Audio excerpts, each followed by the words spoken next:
Mes chers compatriotes, bonjour, bonsoir selon l'endroit où vous trouvez pour suivre cette communication. Je suis Armand Mandiono Boutelezi, Bouchindu Boucheleka, Boavindu Munaba Ngungu Wakala Mukwenda Nkukrika, Kulucha Bonga Munzwaku.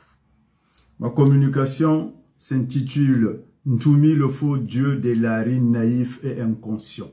Pourquoi Ntumi, ce sale terroriste, ne clarifie-t-il pas les zones d'ombre qui entourent ses origines jusqu'à aujourd'hui, alors qu'il veut briguer la magistrature suprême de notre pays? Cet aventurier du désespoir congolais, criminel, profiteur, escroc, expoliateur des terres du Poul, quel poids politique a-t-il pour peser sur ces élections alors que les dés sont déjà pipés? Ce poison pour le Poul qui ne compte que sur son mentor Denis Sassou Nguesso et qui ne doit sa survie à ce dernier.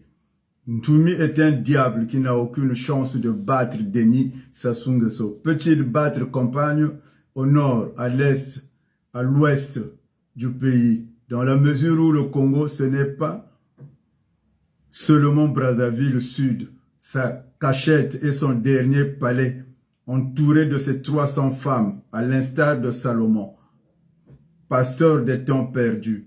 Pourquoi les Laris sont-ils toujours la cible des autres ethnies? En revanche, ni ses sujets, ni lui-même, personne n'est capable de nous décliner son lignage, de nous parler de son village et de ses véritables origines, comme s'il était tombé du ciel comme une météore, à l'instar de son mentor Sassou Nguesso. C'est de notoriété publique.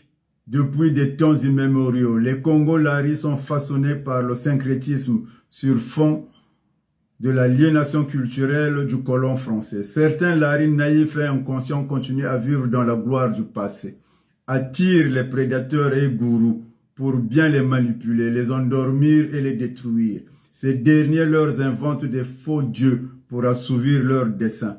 Ntumi reste une belle illustration, un spécimen rare, avec une Bible à la main gauche et une Kalachnikov à la main droite, afin de respecter le cahier de charge de son mentor Sassou Nguesso, dont l'exécution a totalement réussi à construire en torchis les facultés cognitives des petits opportunistes qui rêvent se faire des sous sur le sang de nos frères du Poul. C'est très dommage, ces morpions tels que Keteka, Castor, Alexis Miayoukou, l'homme au cerveau capitonné, Samba Harold de Gatien, Brazza News du site 1000 Collines et Faye Monama. La liste reste exhaustive. Dites-moi, d'où sort la voiture 4x4 blindée personnelle de Ntumi Made in Mpila?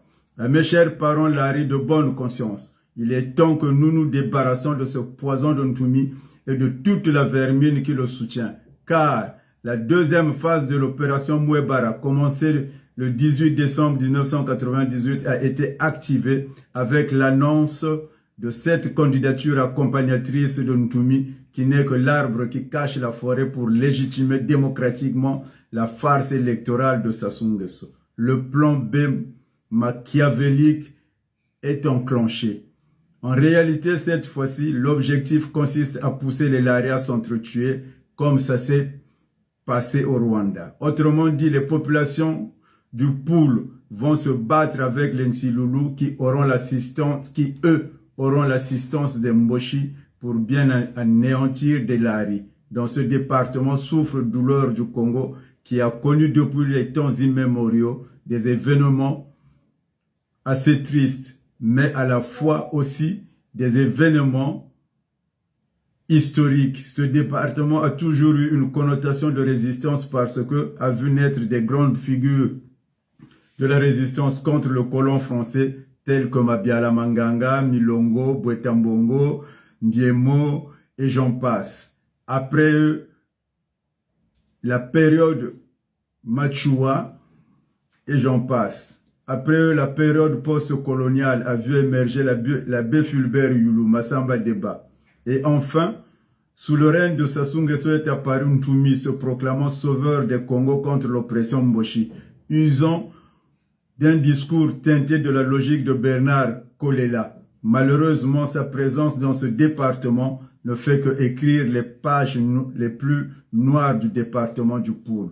Bombardement des populations jusqu'en 1999, jusqu'à ce qu'une amnistie soit accordée à cette amnistie avait pour objectif de pardonner tous les acteurs des machinations et soubresauts politiques contre le Poul. Mais hélas, jusqu'aujourd'hui, la paix reste une denrée précaire au Poul. Force est de constater que le MCDDI, l'UPADES et le PCT n'ont plus de milice. Mais ce personnage funeste de Ntoumi continue à entretenir une milice dans le Poul. En 2016, ce dernier soutient Parfait Kolela qui perd les élections présidentielles selon les résultats proclamés nuitamment et la guerre ressurgit dans le Poul suite à une attaque de la milice de Ntoumi à Brazzaville. Le département du Poul est encore bombardé pour une énième fois. Les familles sont encore plongées dans le deuil, le malheur. Cela ouvre la voie à un autre scénario de signature des accords de paix et attire l'attention des populations qui restent dubitatifs de ce processus qui décèle une malice de Sassou Nguesso pour la destruction du Poul en utilisant les moyens de l'État avec la complicité de Ntoumi. Comme si cela ne suffit pas, voilà que maintenant, un autre subterfuge apparaît pour continuer la destruction du Poul. Ntoumi le résistant, le pasteur, le rebelle, le fugitif, le terroriste, l'homme de paix selon ses humeurs, caché dans les buissons et débusqué par Sassou Nguesso, devient le politicien qui annonce sa candidature à l'élection présidentielle de mars 2026. Au regard de tout cela, un vrai natif du Poul ne peut jamais vouloir la candidature du poison sorcier Ntoumi. En conclusion, Sassou a suffisamment manipulé les Congolais. Il doit maintenant rendre le Congo aux Congolais. Sur ce, je vous invite à faire des grands efforts de lire le livre du patriarche Ndala Graye intitulé L'Illuminé afin de comprendre l'énigme Ntoumi ainsi que celui de Moudileno Masengo et Théodore Malonga. Congo post-conflit armé. Arma manziono butelezi buchindi bwa bucheleka bwa vindu munabangungu wakalamu kwenda nkukirika. Wakulucha bonga munzu wako. Nzambiga banetu.